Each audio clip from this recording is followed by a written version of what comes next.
Well, joining me in the studio to consider that story in a little more detail is the Zimbabwean journalist Thamsanqa Zhou. Nice to have you in here, Thamsanqa. This is clearly some good news, isn't it?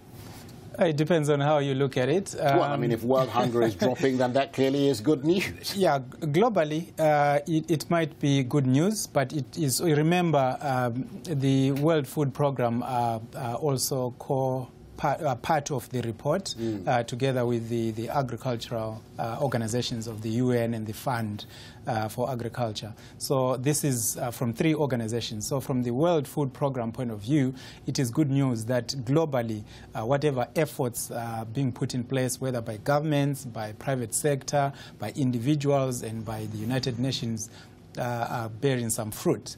But there are some regions where the numbers have actually increased. And that's why I was saying, well, in those particular regions... But of course, the relevant region to this program, I suppose, is North and West Africa, where the levels are dropping. The levels have dropped quite significantly in West Africa. Because that's where the biggest drop is in terms of the measurements, because they are using the Millennium Development Goal targets that were set.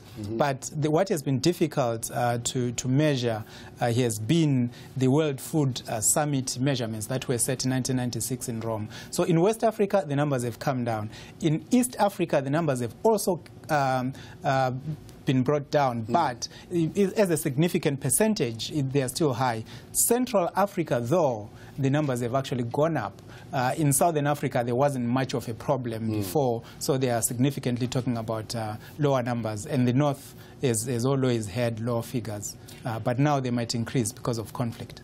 Yes, and that's a very good point, because, of course, the reason some of these places are quite high in terms of hunger is the number of refugees and conflict and so on. But what I'm interested in is some of those countries where the level of hunger has dropped in West Africa, can it actually be sustained, or is it subject to the vagaries of disease and economic fluctuation? Because, for instance, if you take Sierra Leone and Guinea and Liberia, where you had the sudden Ebola thing, it's a very fragile sort of economies, aren't they? And any little thing could tip them over the edge.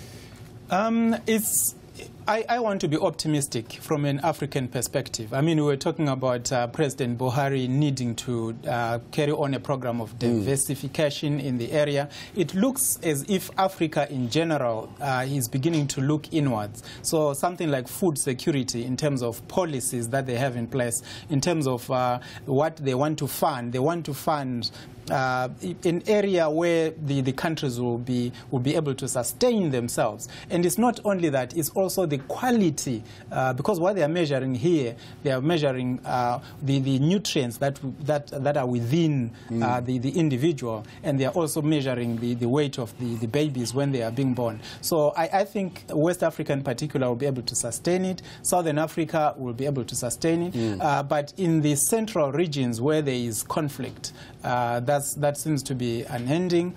That is going to be a big problem. But for business people, it is an opportunity to provide solutions. Right, but of course, talking about places where there are problems, we look at South Sudan, where simultaneously they've released a report saying that that country is facing worsening levels of food insecurity, the worst, in fact, since it became independent 4 years ago. And this is because it's not only had lots of conflict, but because of a worsening economic crisis there. Well, there's a conflict going on now. The government is in paralysis. They cannot. I mean, President Kiir cannot do much because of the war. But it's not only South Sudan. You also look at the Central African Republic, where there's the conflict. You also look at the Democratic Republic of Congo. So for me, it's not so much about the economic question. It's more about whether the environment is conducive for people to be able to have access to food, and whether the governments will be able to have a policy that promotes trade and all these other things that are important in that argument.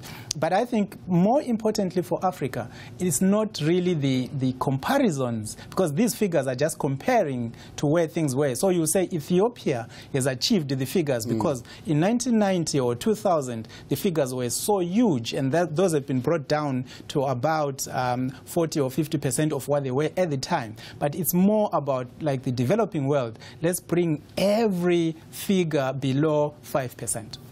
Thamsanqa Zhou, thank you very much indeed.